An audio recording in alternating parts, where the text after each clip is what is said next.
ارے یہاں تو 4 صحابہ آئے تھے، 4 صحابہ ہندوستان میں اسلام لے کر آئے تھے، یہ نہیں کہ یہاں کا کلچر لینے آئے تھے۔ 4 صحابہ آئے تھے سیدنا مالک بن دینار رضی اللہ تعالیٰ عنہ کے ساتھ، بعض روایات میں تعداد الگ مختلف ہے۔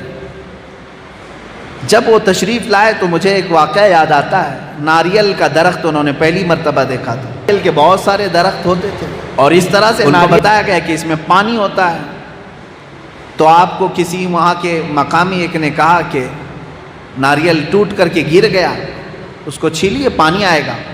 آپ نے اٹھایا، لیکن اس سے کہا یہ درخت کس کا ہے، یہ ناریل کا جھاڑ، یہ درخت کس کا ہے؟ اس نے کہا یہ سب ایسی لوگوں کے ہوتے ہیں، جس کا ناریل جس کو ملے پی لے۔ کہا وہ تم پیتے ہوگے، میں مسلمان ہوں، جب تک یہ مالک درخت کا مجھے اجازت نہیں دے گا میں پانی نہیں پیوں۔ وہ جو سامنے شخص تھا وہ ہنسنے لگا کہ آپ پہلی مرتبہ ایسا دیکھ رہا ہوں، پھر بھی معلوم کرتا ہوں کس کا جھاڑ ہے۔ معلوم کیا تو اس شہر کا رہنے والا ایک کوئی شخص تھا، اس کے درخت تھے، اس کو بلایا۔ مالک بن دینار نے پوچھا کہ ایک درخت سے تیرے ناریل گر گیا تھا زمین پر، یہ بندہ اٹھا کر کے مجھے دیا ہے، مجھے پیاس بھی لگی ہے، کیا میں پی سکتا ہوں؟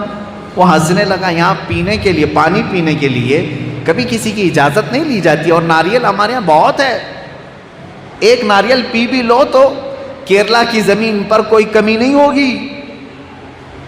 مالک بن دینار نے کہا وہ الگ بات ہے، لیکن میرا اسلام مجھے اس بات کی اجازت نہیں دیتا کہ کسی دوسرے کی چیز میں استعمال کروں۔ وہ بڑا امپریس ہوا، عجیب، پہلی مرتبہ اس نے دیکھا، کہا یہ کون سا اسلام ہے؟ مالک بن دینار نے ایک ناریل کا پانی پیا، لیکن ان کو اپنا کلچر دے دیا، اپنی ثقافت دے دی، یہاں تک کہ مقامی جو راجا تھا وہاں کا، اس تک جب یہ بات پہنچی تو اس نے کہا میں یہ اسلام دیکھنا چاہتا ہوں، ہے کہاں؟ مالک بن دینار نے کہا یہ مکہ مکرمہ میں ہے۔ جو رسول پاک صلی اللہ تعالیٰ علیہ وسلم مکہ مکرمہ سے ہجرت کر کے مدینے جا چکے تھے، تو جو راجا یہاں پر موجود تھا اسی دن اس نے سفر کا ارادہ کیا اور اپنے چند ساتھیوں کے ساتھ مدینہ رسول پہنچ گئے، میرے آقا صلی اللہ تعالیٰ علیہ وسلم کی بارگاہ میں جا کر اسلام قبول کیا۔ واپسی کے وقت اس کا انتقال بیچ راستے میں ہوا، یہ تاریخ ہے۔ میں آپ سے یہ کہتا ہوں کہ جو دین بڑی شان سے نکلا تھا مکہ اور مدینے، اور دوسروں کو عداوتیں مٹانے کے لیے آیا تھا، اور اپنا کلچر، اپنا رنگ ان کے اوپر ڈھانے کے لیے آیا، اپنا رنگ جمانے کے لیے آیا تھا، آج اسی دین کو اس کے ماننے والوں نے اپنے چہروں سے نکال پھینک دیا، اپنے اخلاق سے نکال کر دور کر دیا، اپنی تعلیمات سے اسے ہٹا دیا۔ اسلام دور جاتا ہے، دور جا رہا ہے، گھروں سے غائب ہوا، محلوں سے غائب ہوا، اب تو مسجدوں سے بھی جانے لگ گیا ہے۔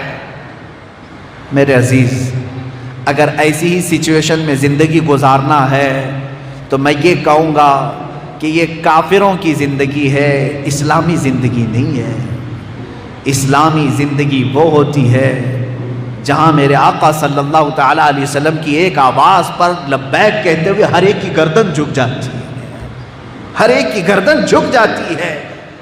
شراب حرام ہوئی تو کسی نے یہ نہیں پوچھا میرے نبی سے کیوں حرام ہوئی، نہیں پوچھا۔ میرے آقا صلی اللہ تعالیٰ علیہ وسلم نے فرمایا جوا حرام ہے، کسی ایک صحابی نے بھی نہیں پوچھا کہ کیوں حرام ہے۔ میرے آقا نے فرمایا سود آج سے حرام ہے۔ جتنے صحابہ تھے سبوں نے، ایک صحابی نے بھی نہیں پوچھا کہ کیوں حرام ہے، بلکہ رسول نے جو فرما دیا وہی اسلام ہے۔ جب اس کو انہوں نے ایکسپٹ کیا دل سے، وہی صحابہ کی جماعت تھی جنہوں نے پوری دنیا میں اسلام کو روشناس کرایا اور چمکایا۔ اور آج اسلام کو جب تم اپنے اخلاق سے نکال کر دور کرو گے تو گویا کہ ظالموں کی شکایت بعد میں کرنا، اپنوں کی شکایت پہلے کرو۔ یہی میرا میسج تھا آج کے دن۔ میں خاص طور پر نوجوان بچوں سے کہوں گا، اس عظیم دین کو اگر تم نہیں اپناؤ گے تو کون اپنائے گا؟ کون اپنائے گا؟ ہر باپ کی یہ ذمہ داری ہے۔ باپ تو یہ چاہتا ہے کہ میرا بچہ نیک، صالح، فرما بردار ہو، کیا آپ میں سے کوئی یہ نہیں چاہتا؟ ہر ایک چاہتا ہے میری بیوی اچھی ہو، میرے بچے اچھے ہوں، کوئی بھی بے حیا دیکھنا نہیں چاہتا۔ جب تم اپنے بچوں کو اچھا دیکھنا چاہتے ہو، اپنی بیوی کو اچھا دیکھنا چاہتے ہو، تو جس فیکٹری سے یہ بچہ نکل رہا ہے وہ فیکٹری کتنی اچھی ہونی چاہیے؟ تم خود اپنے آپ کو کیوں نہیں بدلنا چاہتے؟ جب تمہارے اندر اسلام آ جائے گا تو دیکھنا اس فیکٹری سے جو بھی بچہ نکلے گا وہ حقیقی مسلمان بن کے نکلے گا، حقیقی مسلمان بنے گا۔ حالات کو تبدیل نہ کیا جائے تو قرآن کہتا ہے ان اللہ لا یغیر ما بقوم حتی یغیروا ما بانفسہم۔ بڑی بات کہہ رہا ہوں میں، رب تعالیٰ فرماتا ہے